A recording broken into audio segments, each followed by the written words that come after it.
Hello?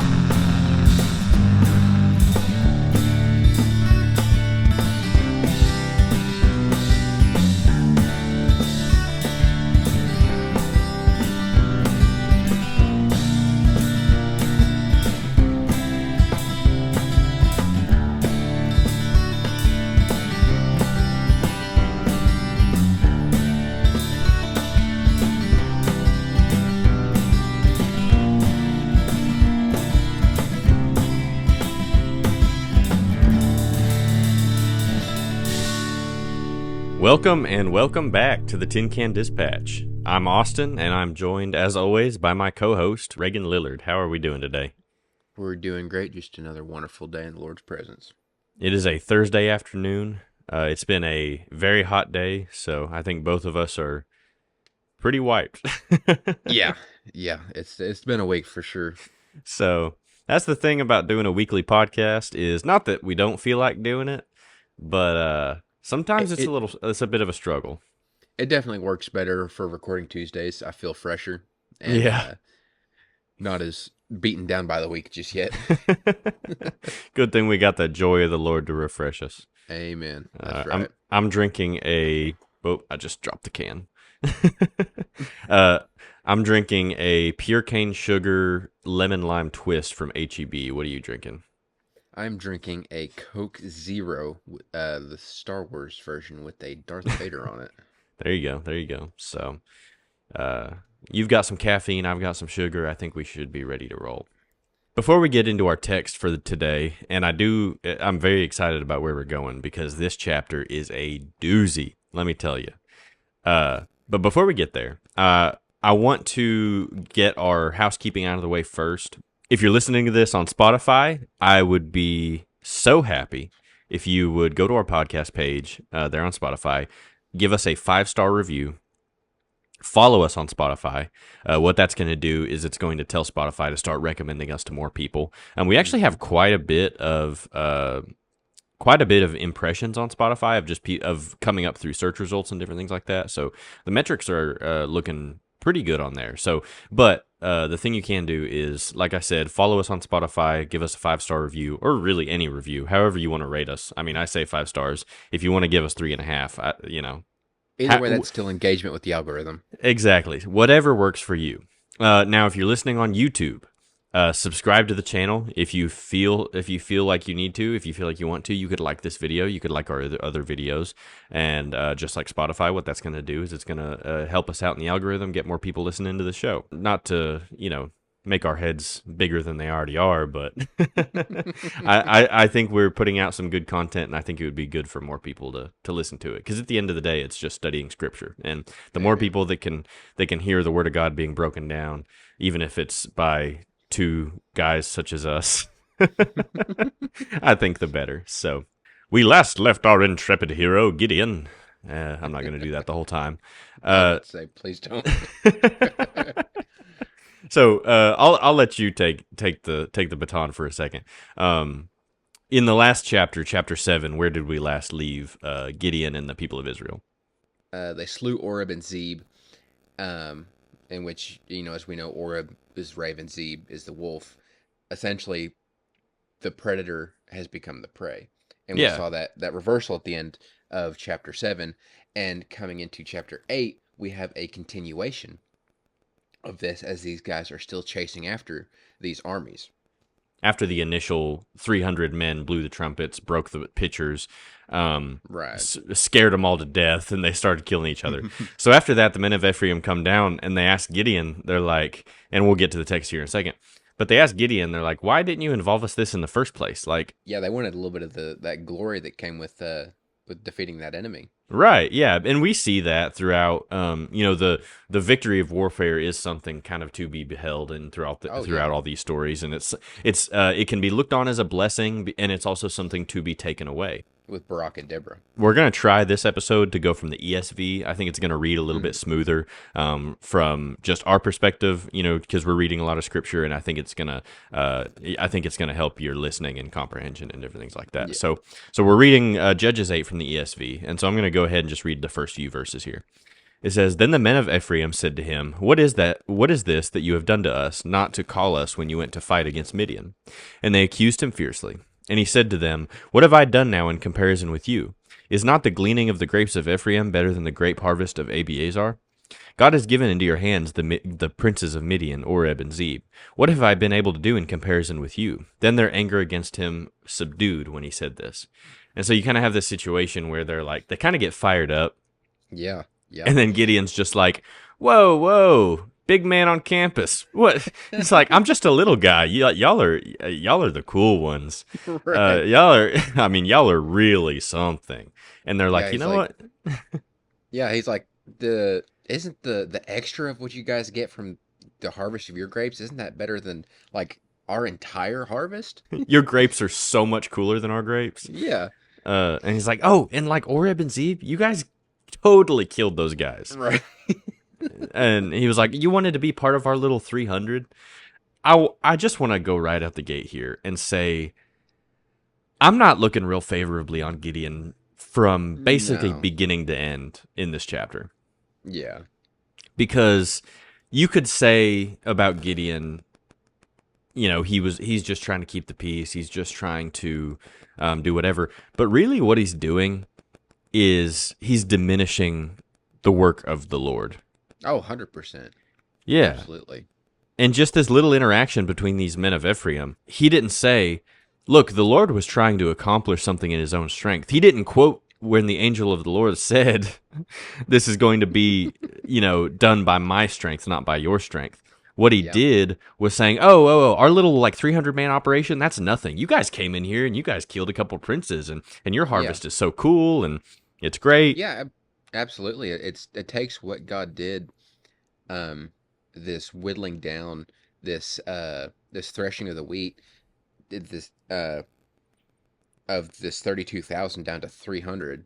Right. And it makes it look like just like nothing. It makes it look like it was man and not a supernatural work Right. of God. And it makes it look like it really was like a pathetic force rather than a perfect example of God using the small things to overcome the big. Exactly. And so this is kind of where the dominoes start to fall with Gideon. He's been used of the Lord, but now I kind of see it as him sort of like he's playing politician a little bit. Because he needs the men of Ephraim, or he thinks he needs the men of Ephraim to help him out to finish the job. And so he's like trying to play politician. He's like, no, y'all are way better than us, than our little force we've got here. So anyway, so he puts them off a little bit. Now the men of Ephraim, they did, like you said, they wanted in on that glory. They wanted in on kind of the spoils of war. There's a lot of moral greatness going on. So if you want to start reading in verse 4 there and just read that section. And Gideon came to the Jordan and crossed over, he and the 300 men who were with him, exhausted yet pursuing. So he said to the man of Succoth, Please give loaves of bread to the people who follow me, for they are exhausted, and I am pursuing after Zebah and Zalmunna, the kings of Midian. And the officials of Succoth said, Are the hands of Zebah and Zalmunna already in your hand, that we should give bread to your army? So Gideon said, Well then, when the Lord has given Zebah and Zalmunna into my hand, I will flail your flesh with the thorns of the wilderness and with briars. And from there he went up to Penuel and spoke to them in the same way. And the men of Penuel answered him as the men of Succoth had answered. And he said to the men of Penuel, When I come again in peace, I will break down this tower. So Gideon is not happy.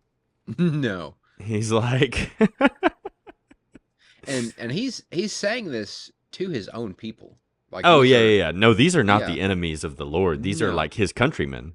Yeah, exactly. And now his And countrymen are kind of, I mean, to be fair, they're like, they're not being real nice. Right. He's like, I mean- they're like, I don't see no Victor here. It was like, y'all are on the run. Right. I mean, not on the run, but y'all are chasing him. It's like, maybe once you've ended the problem, then we can talk. But until then, keep running, buddy.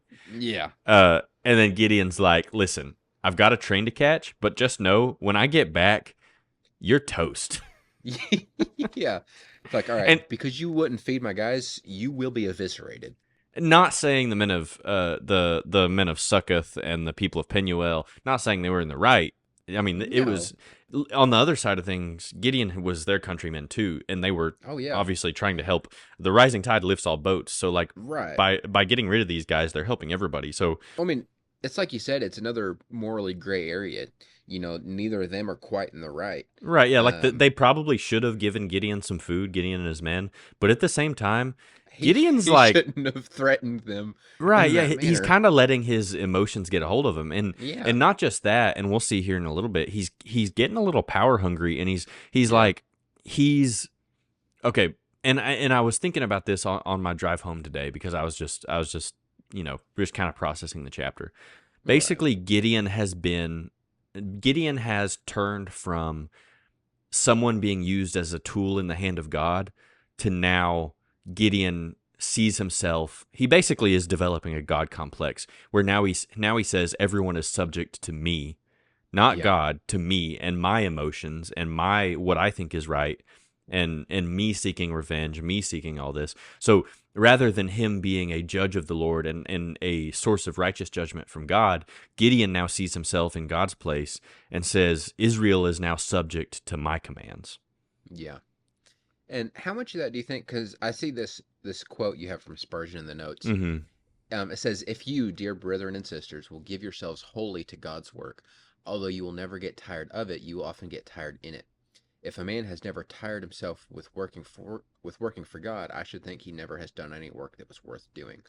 Do you think that was him being tired in that work? So, okay, so I think what Spurgeon was specifically mentioning here is just the phrase exhausted yet pursuing. Mm. Um, and there, I mean, you could preach an entire message just on the line "exhausted yet pursuing." I mean, Oh yeah. Paul talks about running the race. Jesus said, and I don't want to misquote the verse, but basically, like it's better to enter heaven missing extremities than to enter hell, being whole. And so there's Yeah. this idea of running the race, being exhausted, but still, pursuing the goal, pursuing the finality of the thing. And so I think Right. that's Yeah. more of what Spurgeon was saying of they were chasing after the enemies, chasing down what, the remnant of what God scattered. Mm. Um, I put that in there. And when I put that quote, not saying that Spurgeon's wrong or anything, I do think he's just in that phrase of the exhausted yet pursuing. It is possible for people to get tired in the work, but if we're, now I think this is an example of somebody. And did you say this? Let's see. If a man has never tired himself with working for God, I think he never has done any work worth doing. So Gideon, I think, I don't know. It's hard to say because I put this quote in here when it was sort of Mm.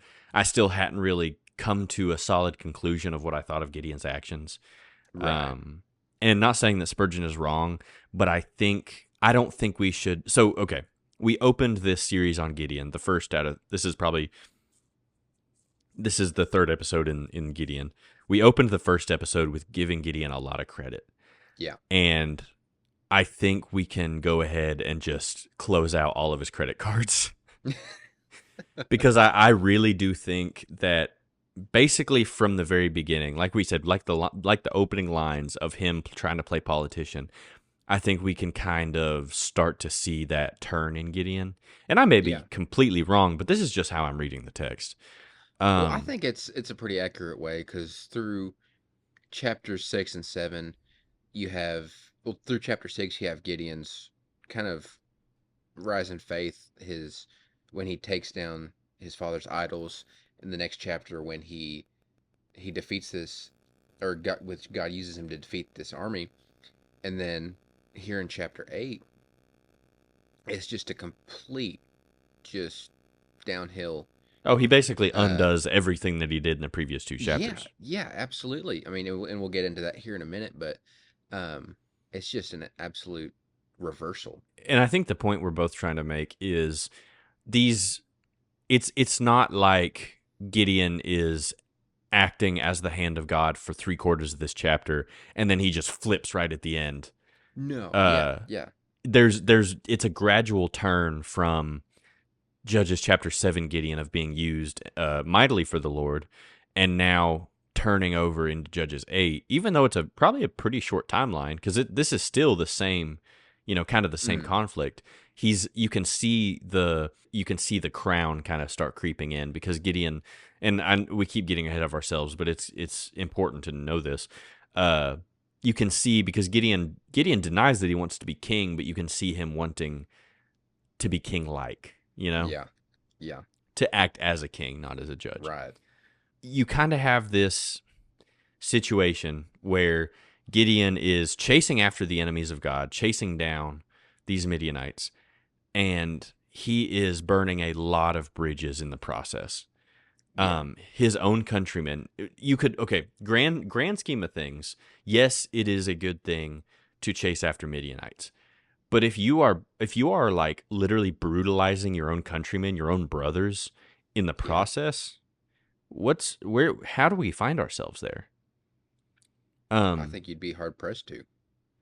it's and I was kind of struggling, because like a lot, most of the time we like to kind of give an application to these stories and kind of how it fits in our own life, the life of the Mm-hmm. believer. And I think really Gideon he's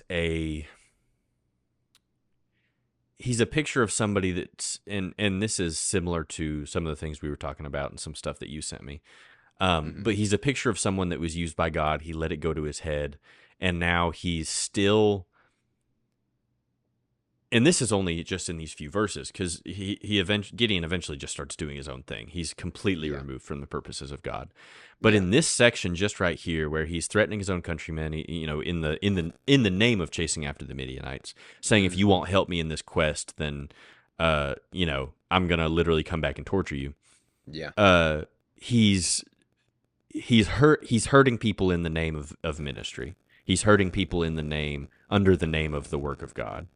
Yeah. And that's And something that, I mean, has been very prominent here recently, with a lot of stuff coming out about different leaders of people hurting people in the ministry. oh yeah, absolutely. I mean, it seems like once a week there's a Yeah. Twitter expose on a different preacher. Yeah. And I Um, mean, and how painful is that to the spirit? oh, absolutely. Um, Um, and my pastor, and it was when y'all were down for the baby shower. He preached a really good message, a timely oh, I message, loved it. about the hook, and he called it a temporal instrument. And Mm-hmm. it was when Jesus told Peter to go, fish, take a hook and catch a fish, and there'll be a coin in his mouth. Yeah. And we can be used as a hook, or the Lord can give us a tool. The Lord can use us in a certain situation. And if we're not careful, we'll get attached to that hook. And if we're the hook, we can get attached to ourselves and say, "Man, Yeah. I'm the reason that person came to Christ. I'm the reason this ministry is working. I'm the reason that the Midianites are on the run. I'm the Yeah. reason that the people of Israel are starting to see, glimpses of freedom." And then now it's like, okay, now that I'm the hook, now that I'm the deliverance, anybody that comes against me is outside the will of God. Anybody that comes against my purposes is anathema. Yeah. It's like they get that touch not mine anointed mentality. Exactly. And so it's like, yes, we can be used mightily of God, but we have to always remember where the power comes from, where the anointing comes from. Yeah. And that's for another podcast. I could talk about anointing for an hour, but we're not going to go there. We're Yeah. not going to go there just yet. But anyway, so I think Gideon is finding himself there, where he's been used mightily of God, but he has Mm. totally and completely, not yet, not going to say in this section, but if by the end of the chapter he will have totally and completely let it go to Yeah. his head and abandoned what it means to be a judge of the Lord. Yeah. Yeah. It's definitely on the way, and we'll get into that here in So, just a minute. just touching on a couple things here, just some interesting points I thought. So Zeba and Zalmunna. Zalmunna means shade has been denied, or it could be deprived of protection. Hmm. And so basically I take that to mean, and it's like a lot of these names where it's just kind of bolstering the point of the story. These guys Yeah. are on the run. They're exposed. It's just that kind of the covering has been lifted and now they're ripe for the picking. That's kind of Yeah. how I take that to mean it. Zeba means sacrifice. Um, I don't want to like try to connect dots that aren't there to connect, but take that as you will. But that's what Zebo literally translates to. So Gideon comes and he says that since these elders of Succoth didn't help him, he's like, I'm going to come back and I'm going to whip you all with thorns. So in Penuel, he said, when I come again in peace, I will break down this tower. So he's basically like, I'm about to go and kick these guys' butts with or without your help. And when I do Yeah. win, I'm going to come back and knock down this tower you've got. And so the tower there, I thought there might have been some more significance to it, but basically towers were just kind of the stronghold of the city. Yeah. So they were pretty common. This one had, some sort of significance where, in one city he said, I'm going to whip all your elders. But in this one, he said, I'm going to break down the tower. Yeah. I And also, I was just saying, I think it's also interesting. It says, "When I come again in peace, I will break yeah, down this tower." yeah. Um, that's not a very peaceful thing to do. I think basically what he's saying is like once I win the battle, like once Okay. kind of the conflict is ended. Once peace has been acquired with this certain Yeah, enemy. he's like, once peace has come, peace is about to leave real quick. Yeah. Right. Okay. I got you. I got you. So anyway, so it was a just a way of saying like I'm going to come and break down your defenses. Um, So I'll keep reading here in verse 10. It says, Now Yeah. Zeba and Zalmunna were in Karkor with their army, about 15,000 men. So this is the surviving forces of everything that happened with Mm. Gideon. All who were left of all the army of the people of the east, for there had fallen 120,000 men who drew the sword. And so 120,000 men put up a fight. Not everybody ran, but Yeah. 120,000 men died. Wow. And Gideon went up by the way of the tent dwellers east of Nobah and Jogbeah and attacked the army, for the army felt secure. And Zebah and Zalmunna fled, and he pursued them and captured the 2 kings of Midian, Zebah and Zalmunna, and he threw all the army into a panic.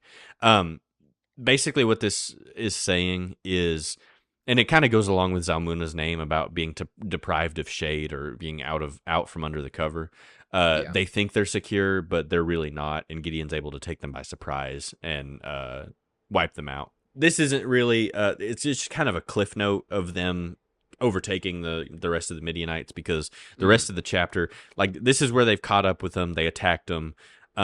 They captured the 2 kings of Midian, Zebah and Zalmunna.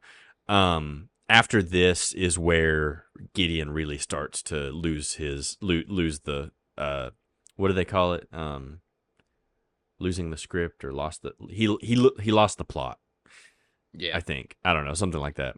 Anyway, He so lost his chill. yeah, loses his chill for sure. So they capture Zebah, Zalmunna, and he threw all the army into a panic. Verse 13 says, Then Gideon the son of Joash returned from the battle by the ascent of Ares, and he captured a young man of Succoth and questioned him. And he wrote down for him the officials and elders of Succoth, 77 men.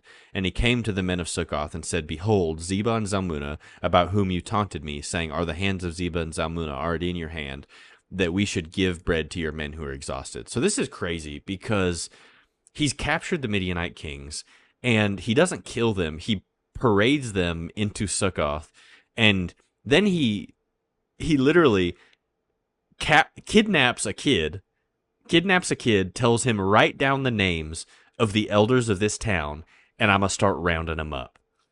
And I would hate to be that kid, because there's no way I could remember all those names. Not a chance. I would not have made it. he must have been in like AP Gov or something. Oh yeah. He But he knew no, his local I'd be the government. same way. I'm like, listen, I'm real good with faces, but I'm terrible with names. Yeah. I'll Let's point start them out to you. let's just start walking the neighborhood, man. So Gideon is on the warpath now, but it's like, it's so frustrating because the battle is won, the kings have been captured, but Gideon Yeah. is still getting held up Yeah, this is on, purely a revenge mission. purely revenge after this point. It's like there's no point to be doing all this. No. And he took the elders of the city, and he took thorns of the wilderness and briars, and with them taught the men of Succoth a lesson. Oh, okay. So that's pretty blunt language. So he's like, and he Yeah. took the elders of the city, and he took thorns of the wilderness and briars, and with them taught the men of Succoth a lesson. That's literally what it says. And he Yeah. broke down. Oh, and then here in verse 17, he doesn't just make good on his threat. He goes one step further, because Yeah. it says, and he broke down the tower of Penuel and killed the men of the city. So he is on the warpath against his own people. It's crazy. It's Yeah, it like, is. I mean, Gideon, what are you doing? the fighting's over with. You captured your guys. Uh, go back and get your bread. Don't kill these guys. Just feed your own dudes. Right, yeah. And it's like, so he broke down the Tower of Penuel, killed the men of the city. So not only did he cripple the city militarily, he crippled the city just in general because he killed all of the men. Yeah, and Um, it never says anything about his guys being fed in the meantime. no, absolutely not. I Because mean, that's not so what it's the, and that's the thing. The issues, and this is how it always goes. This is it mm-hmm. every time when it comes to sin, when it comes to these uh people seeking revenge, people, feuds, all these different things. The instigating problem never stays the problem. Yeah, Yeah, it started with them not feeding him bread, but once Gideon rose to this level of conflict, bread is not even, he's not even thinking about bread anymore. no. All he's doing is getting his lick back. All he's doing is, oh, you think you're something because you really, it shows insecurity on Gideon's part. Oh, absolutely. Not humility, insecurity. Yeah, Because he literally parades the kings in front of them and says, you think he's like, you want to make fun of me now? Because that's what they were doing, is kind of making fun of him. They're like, yeah, oh, you think we're going to feed the great army that brought him back when they haven't even brought him back yet?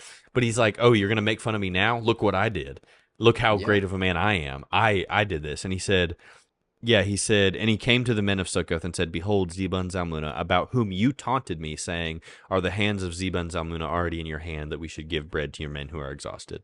And I feel like there's got to be something to be said about the 300 men that they're Mm-hmm. just that willing to go along with it. Oh, yeah, no, for You know, sure. because we're not really told about anything that they any specifics on the 300. Right. Well, Um, I think the thing to be said is, this is what happens when you follow a man instead of following God. yes, yeah, Yes, that man has been used of God before. Like Gideon has been used of God in a great and mighty way. But mm-hmm, once that man starts going on a warpath against his own countrymen, against the other children of God, for his own yeah. benefit and for his own insecurities, maybe it's time to step away. I feel like that's correct. Yeah. Um, and but do you think that these 300, do you think that they were kind of, do you think they were still kind of blinded by that? Or do you think they knew what was going on and they were afraid Well, I to, mean, Gideon can't round up 77 men by himself. yeah, I mean, that's true. So, I mean, from what I can gather, it seems like they're, So whether they were willing or unwilling, they still took part, yeah, you know? yeah. So, So, I mean, at that point, if they still did it, it doesn't matter if they were or not.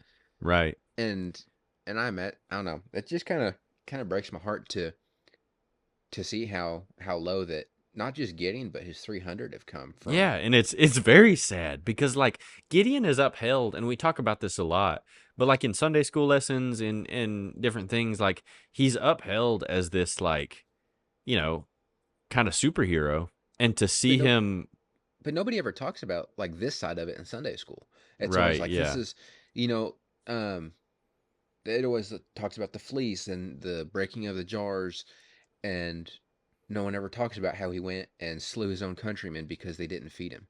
because and they made fun of him for not having. Yeah. So we'll keep So reading here in verse 18 if you want to go. yeah.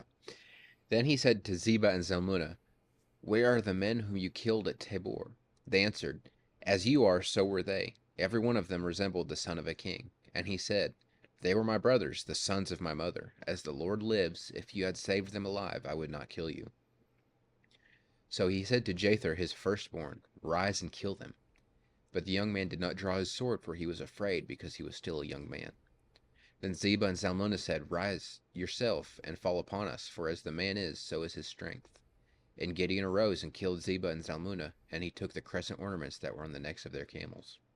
Okay, so my entire argument for Gideon getting a god complex is that paragraph right there. That is Yeah, my thesis for the downfall of Gideon. yeah, Just in those few sentences, so much is being said. Going back to chapter 7, no, Mm-hmm. 6. Going back to chapter 6.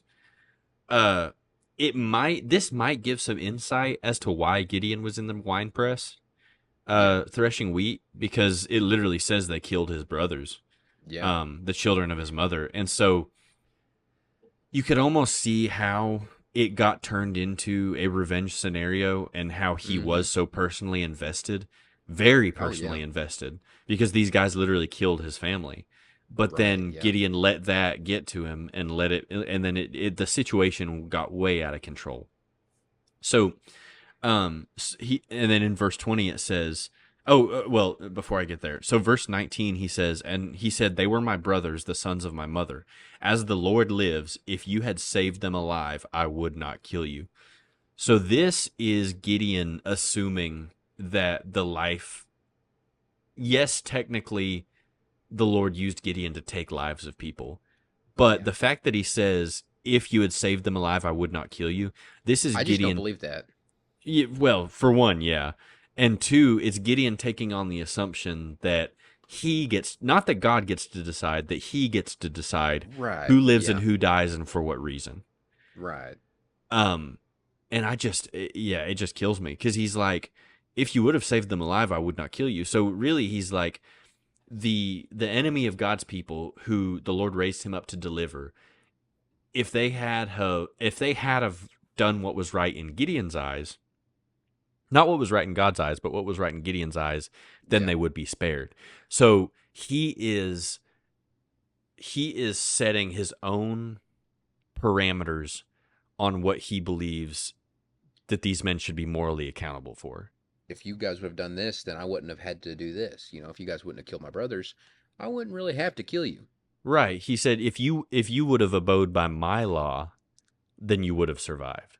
Yeah. Not Exactly. if you would have abode by the laws of God. If you would have abode by the laws of Gideon, then I wouldn't have to kill you right now. So he Yeah. really is. I mean, he's taking on what it really is, and I've been trying to avoid the verbiage until we get to that point. What he's really Mm. doing is he's taking on kingship, not a godly kingship, Yeah. but he's taking on a kingship of the people of Israel. Mm. Um, and he said, so he said to Jether, his firstborn, rise and kill them. So now, not only has he pronounced judgment, he is he is trying to use someone else to be a tool in his hand. Yeah. So he's gone from being a tool in the Lord's hand, pronouncing the Lord's judgment, to now he's pronouncing judgment, and he's trying to use people around him to enact his will.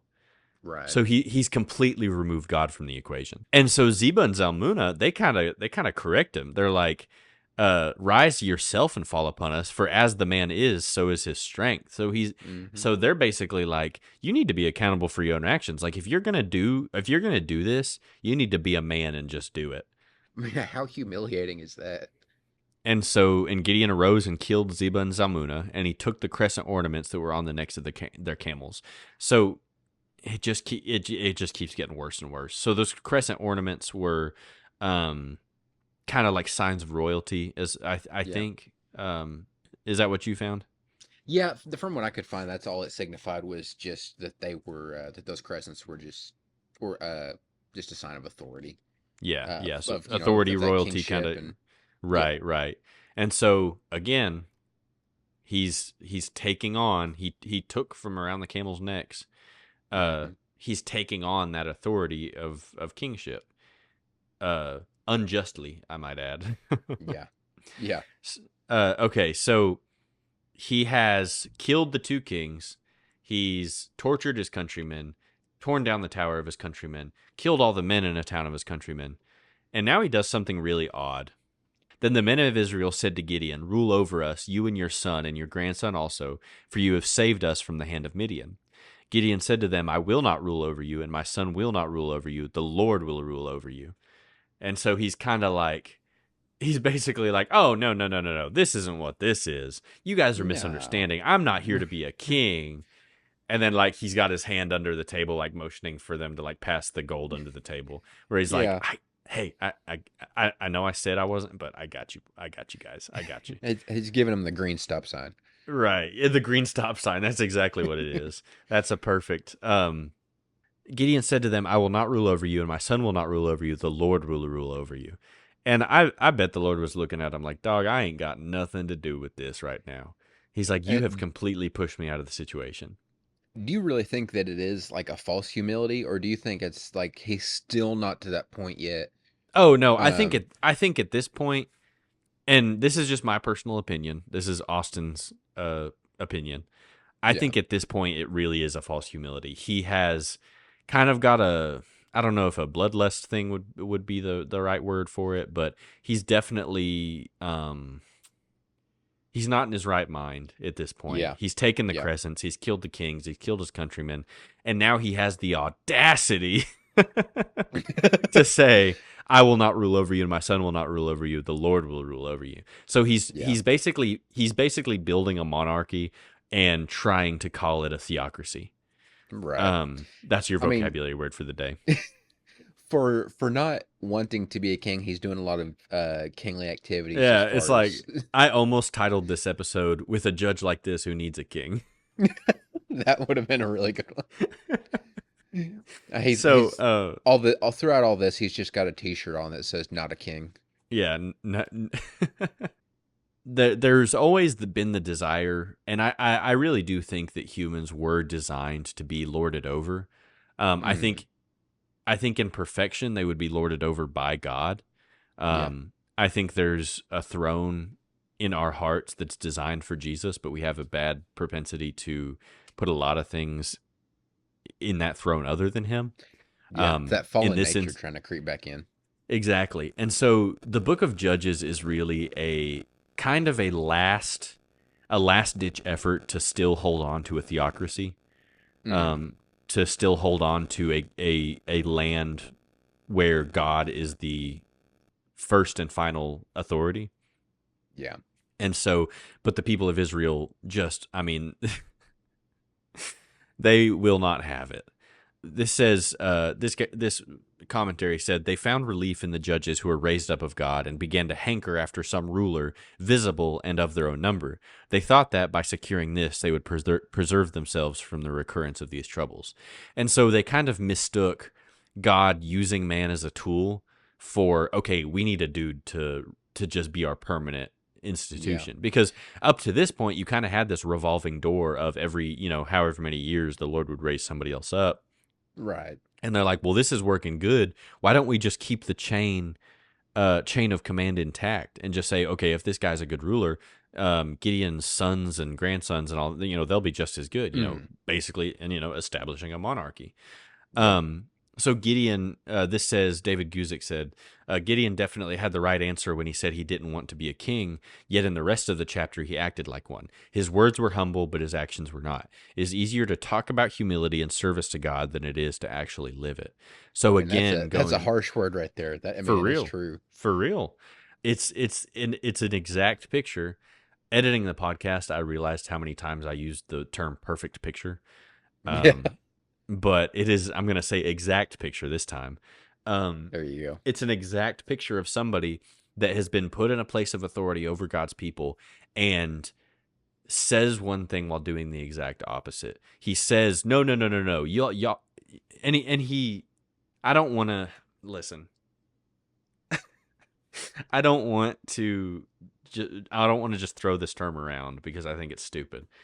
But he's basically gaslighting them, where he's like, what? No, there's no kings here. I'm a judge. What? This is not. I'll not rule over you. My sons will not rule over you. The Lord will rule over you. All right, Meanwhile, now let he's changing his T-shirt to one that says "King" on it. exactly. And he's like, now I know that I just put my own countrymen to death for not serving me, and I do all this. I try to get people to do my dirty work for me. I do all this, and I've completely rejected the will of God for my life, but let's be real here. The Lord's gonna rule over you. So anyway, it's two-minded. No, no, Yeah, what's the term? It's double-minded. double-minded. Double-minded. It's Yeah. double-minded in that he's actively working against the very thing he's telling the people. And I don't, Oh yeah. part of me thinks, because we'll go in verse 24 here in a second.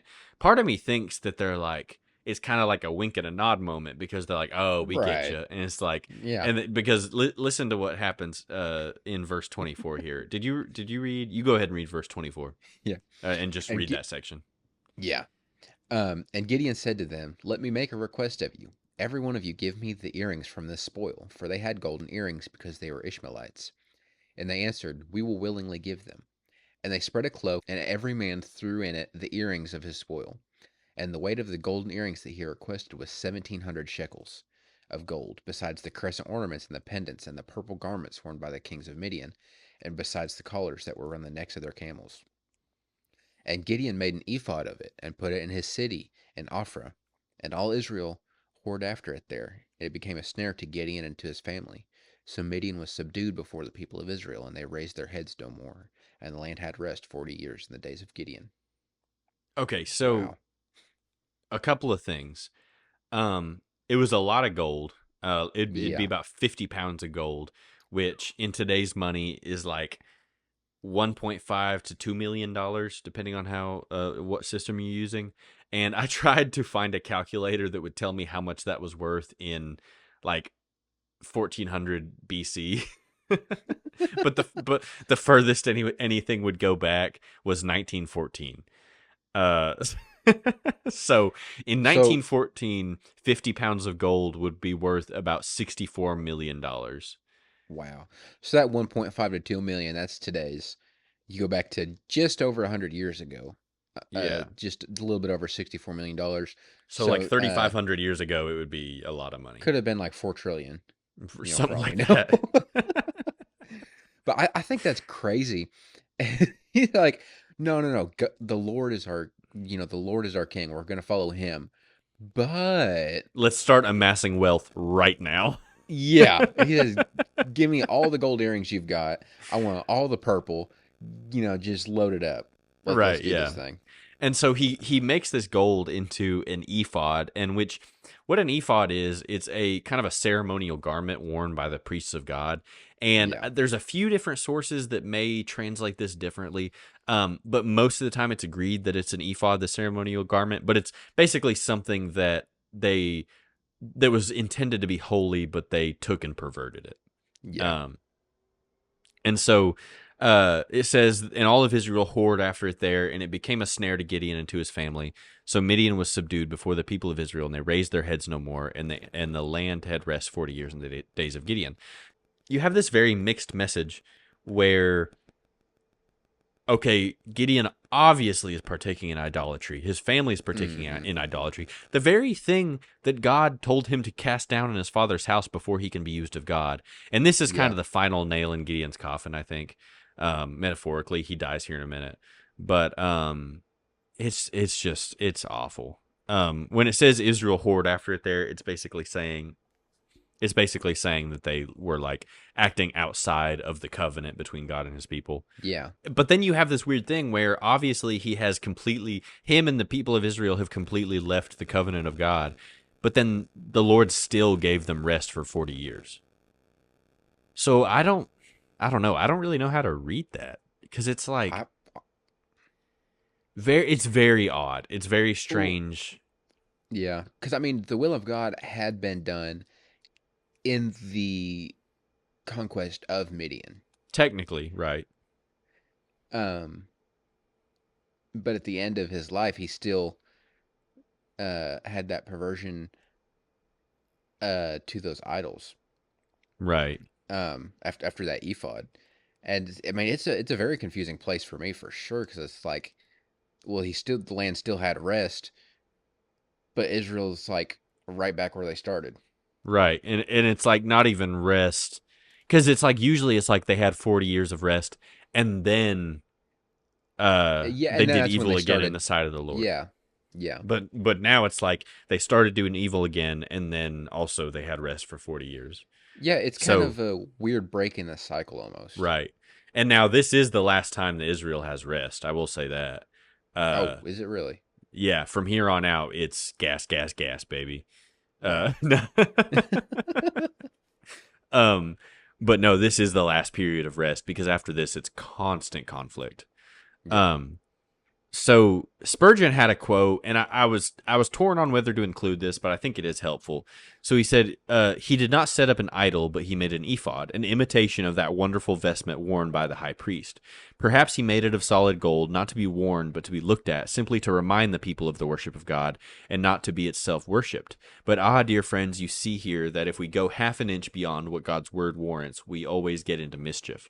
So what I think he's kind of trying to say here is Gideon was sort of in his own way trying to establish what he was kind of trying to reformat, I guess, the covenant and reformat Yeah. the methods of worship. And technically, he wasn't trying to remove Jehovah out of the equation. He wasn't trying to Yeah. remove the one true God out of the equation. But in making his own spin on things, he ultimately did do that, and it did become a method of worship Yeah. And it almost for reminds other me, things. yeah, it almost reminds me of, and I don't know why I had this thought, but of Saul trying to get David to wear his armor. Yeah, That's kind of what it made me think of, where he's like, well, maybe, you know, what God gave us isn't quite good enough, so I'm gonna add this onto it. yeah, no, for You sure. know? It's like trying to put a shiny coat of paint on something that doesn't really need it in the first place. Yeah, yeah, Like exactly. The Lord gave his law. He didn't need our input on it. Yeah, Um, and so he makes this thing out of solid gold. Obviously, it wasn't intended for actual practical purposes. It was just something, and we could go back and forth on his intentions and all that, whether or not in the first place he meant for it to be worshipped. But at the end of the day, it was, and the children of Israel whored after it. yeah, And it's just a bad situation, man. This chapter is a bummer. yeah. It is. It's a bummer. I liked it better when he was, just running these guys up, Right? uh, Yeah. with surrounding them and working in the will of God. And that's something that's like when these judges are in the will of God, and I mean, again, connecting this back to our own lives, Mm-hmm. things work out for them. Oh, running on all cylinders. Yeah, absolutely. And then when that flesh starts to get in the way, when that Immediate pride, crash and burn, yeah, dumpster fire. absolutely. And I really think it's something that we need to take into account in our own lives, where it's like, be operating in the spirit, be operating in Right. God. Don't get wrapped up in your ego and yourself, what you think that Mm-hmm. you're doing. And don't get Um, attached to the tool. yeah, yeah, that like you were saying that Brother Aubrey said, that hook. Mm-hmm. I, Yeah. I that message really meant a lot to me, um, and I think it's a very important word for this day and age. Yeah, absolutely. So, I'll just read these last few verses here and we'll break it down and wrap it up. So, um, I like to think of these. So it's 29 through 35. I kind of like to think of these verses as the post-credit scene, Yeah. of the chapter. Um, Everywhere you look. Da, da, and da, it's da, because da, you have da. sort of the story coming to a close, or at least the temporarily, because there's a lot Yeah. more that happens after this. Sort of this chapter coming to a close, but then you have sort of this segment in the epilogue where and I'll just read it right now. Jerubbaal the son of Joash went and lived in his own house, and that's Gideon. Mm. Now Gideon had 70 sons, his own offspring, for he had many wives. And his concubine, who was in Shechem, also bore him a son, and he called his name Abimelech. And Gideon, the son of Joash, died in a good old age, and was buried in the tomb of Joash his father, at Ophrah of the Abiezrites. As soon as Gideon died, the people of Israel turned again and whored after the Baals, and made Baalberith their god. And the people of Israel did not remember the Lord their God, who had delivered him from the hand of all their enemies on every side. And they did not show steadfast love to the family of Jerubbaal in return for all the good that he had done to Israel. So, a lot to unpack here. Yeah. Well, I mean, I don't know about you, but to me, I don't think your average Joe is gonna have 70 sons with many wives. Unless he lives in That Utah, is maybe. fair. That is royalty behavior. Oh, yeah. No, the whole idea of having a harem of wives that you have Yeah. a bunch of offspring with, you the purpose of having that many offspring is to subdue the earth with your offspring. That is Yeah. the goal. That's why they did that. Um, Now, okay, all of Gideon's quote unquote good intentions and saying that he's not king, that the Lord is going to rule over you, all of that comes crashing to the stinking ground when you translate Abimelech's name. What does Abimelech mean? Abimelech. Would you like to use that in a sentence, please? He Abimelech called his name means Abimelech.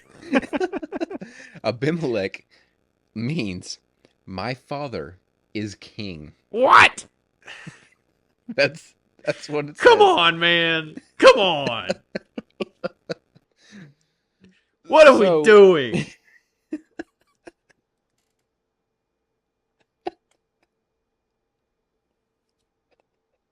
Gideon, come on. so if you read between the lines, we can really see what Gideon thinks here. Oh, Lord. It's kind of subtle. It is Not very not subtle. every. It's about as subtle as a brick to the head.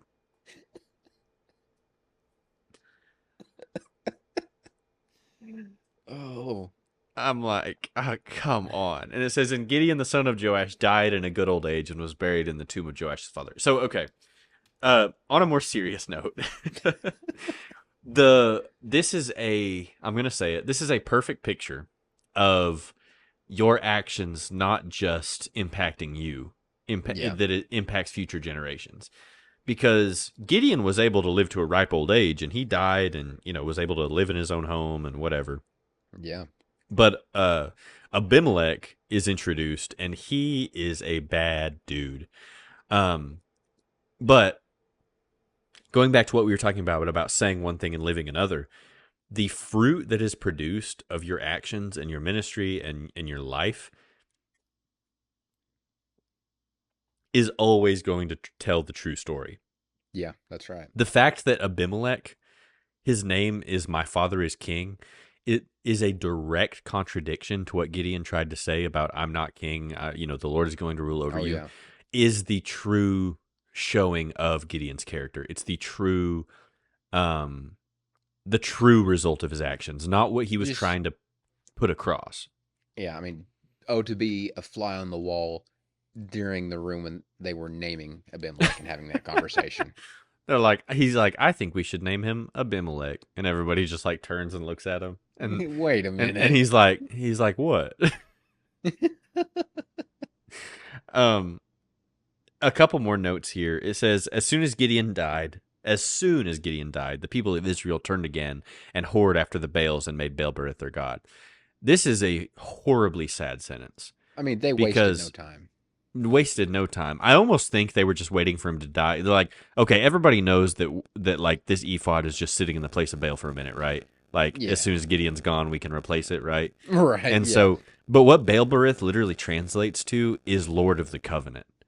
And so Mm. they're literally replacing the God of the Covenant of Israel and saying that Baal is now the Lord of the Covenant.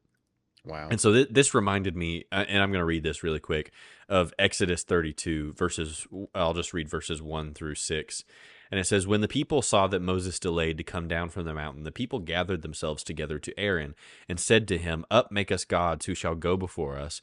As for this Moses, the man who brought us up out of the land of Egypt, we do not know what has become of him. So Aaron said to them, take off the rings of gold that are in the ears of your wives, your sons, and your daughters, and bring them to me. So all the people took off the rings of gold that were in their ears and brought them to Aaron. And he received the gold from their hand and fashioned it with a graving tool and made a golden calf. And they said, these are your God. And he said, no, and they said, these are your gods, O Israel, who brought you up out of the land of Egypt. When Aaron saw this, he built an altar before it, and Aaron made a proclamation and said, tomorrow shall be a feast to the Lord. And they rose up early the next day and offered burnt offerings and burnt peace offerings, and brought peace offerings. And the people sat down to eat and drink and rose up to play. So it's basically the same thing here, where not only are they turning to another god, they are identifying the false god as the God that they've always served. Yeah. So they are Hmm. giving that God credit for everything the Lord has done up to this point. So it's not just a turning away, it's a complete denial of their entire Yeah. history and their Yeah, entire absolutely. covenant with the God of Israel. It like that's I mean, it's horrible. Yeah, it It is is. heartbreaking. Um, and it says, "And the people of Israel did not remember the Lord their God, who hath delivered them from the hand of all their enemies on every side. And they did not show steadfast love to the family of Gideon in return for all the good he had done to Israel." This is a rough way to end, dog. It really is. I mean, I It's wish it had something that we could kind of be like, this is awesome, put us back on track and in a good I'm mood. just gonna say it right now. Next week is gonna be another bummer because Abimelech is a Mm. bad dude.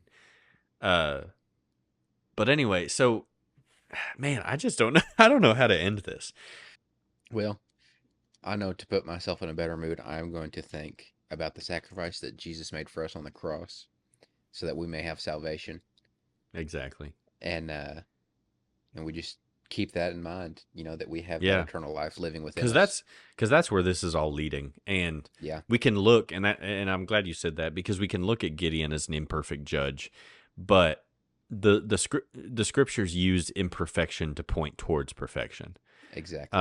as a contrast. So we can look at Gideon as a failure in a lot of ways, or you know, a lot can be said about him, but Hmm. it just Gideon is the salt that makes us thirsty for the living water. I'll just Yes, say that. I'll just say that. absolutely. Yeah, that's a good way to put it for sure. Well, everybody, thank you for listening. Like, share, subscribe. We really appreciate all of you, and really appreciate all this engagement. May the Lord bless you and keep you. May His face shine upon you. And And may he thank you for multiply listening. your camels. May He multiply your camels.